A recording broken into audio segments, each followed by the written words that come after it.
Okay, so let's talk about sexual behaviors now, and I'm going to actually define sexual behaviors. And I do this partly because there's a lot of slang terms out there. Many of them I don't know myself, and I don't know what individuals mean by them. And then also because there's different ways to discuss things in research terms, and I like to give people some of the more research-oriented terminology, so that you understand when you read articles or research what most people are meaning. Okay, so when researchers tend to talk about what they call necking, this would be kissing anywhere in the head and neck region. So, making out, meaning kissing in the mouth, deep kissing, French kissing in the mouth, head or necking, kissing, that would all be considered necking. Petting is actually touching naked skin below the neck, right? So this actually means touching body parts below the neck, but really kind of not the androgynous areas. When you're talking about touching the breasts and the genitals, we call that heavy petting. So petting is more the non-androgynous areas: stomach, shoulders, back, buttocks, thighs, legs. Heavy petting, though, is genitals, the vagina, the penis, the breasts, and the breasts for women, really. Okay, mutual masturbation. So now that you understand what masturbation is, this should not surprise you. It's two people manually stimulating each other's genitals. So typically when we're talking about mutual masturbation, we're talking about, again, let's just use an example of two men. So one man manually masturbating his partner, while that other man who is receiving that masturbation is also manually masturbating their partner, something like that. That would be considered mutual masturbation. Outer course is a term that you might not know, but for us as researchers, it means sexual activities without penetration. Some people call it dry sex, but in our research terms, we tend to call it outer course, so sex without penetration. So any kind of sexual activities, rubbing of each other's genitals without any penetration. And that also then would be considered mouth penetration as well. Tribadism. You probably have not heard of this term before, but it's specifically for women, and it's when two women are stimulating each other's vulvas in a thrusting motion. So sometimes this is called scissoring in the research, although it doesn't have to be a scissor-like situation. So you guys can't see me, but normally when I explain this, I explain what scissoring looks like, and it's when two women kind of intertwine their legs so that their genitals are touching, but they're not facing each other. And so you can kind of imagine that. It's in the book, I believe. That's one way in which genitals can touch. However, women can be laying on top of each other and face-to-face and also engage in what's called tribadism. So it doesn't necessarily have to be what most people think of as scissoring, especially in the pornographic world. Foreplay. In research terms, we tend to define it as behaviors that are sexually pleasing and are designed to increase arousal with another person. So anything in the realm of non-coitus, non-oral sex, that is, well, I'm sorry, it could actually be oral sex, that is designed to increase arousal, right? So that's foreplay, before the intercourse.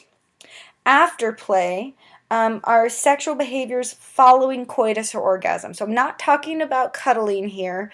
So after coitus or after orgasm happens, sometimes people engage in afterplay. Let me give you a great example. This happens very often in heterosexual couples where the woman doesn't orgasm from intercourse. So they might engage in foreplay, they might engage in some oral sex or petting or necking, then engage in intercourse, and the man orgasms, but the woman still has yet to orgasm. So after the coitus and the orgasm has happened, then the man might go and have oral sex with her, meaning put his mouth on her genitals, so that she can orgasm. That would be considered afterplay, because it's after coitus and it's after his orgasm.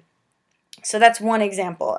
He might engage in this even if she had an orgasm during intercourse as well. But those would be considered afterplay. So it's not the cuddling that we're talking about. Afterplay is still sexual behavior, but just after coitus or orgasm.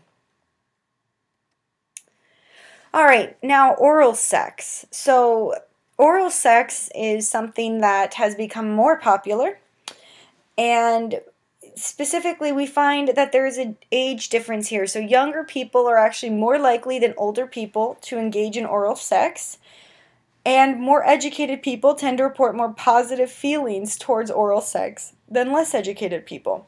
Now, oral sex can actually be broken down into 3 parts. 2 of these you probably know, and the third might surprise you. So when a mouth is on a penis, then that's considered fellatio. So again, regardless if it's a man's mouth or a woman's mouth on the penis, it's considered fellatio. When the mouth is on a vulva, then that's considered cunnilingus. So again, regardless if it's a woman pleasing another woman or a man pleasing a woman, it's still considered cunnilingus. And then there is mouth to anus oral sex called analingus. And again, this can be performed with either 2 men, 2 women, both men and both women. Of course, a mouth to a penis has to at least have 1 male, because you have to have the recipient of the oral sex has to have a penis. Therefore, he must be male. Although maybe he can identify as a woman. The mouth to vulva, again, that implies that there's got to be a female in there at some point, because the vulva, of course, is going to be attached to a woman. But mouth to anus can be any combination. So men report greater enjoyment of oral sex than women, so greater enjoyment of fellatio than women report for, say, cunnilingus. So that's interesting. We also find okay, so here's the graph, I'm sorry. So again, this is men, of course, receiving fellatio by definition. This is them receiving it, and women giving fellatio. So of course, men report enjoying receiving fellatio more than women report enjoying giving fellatio.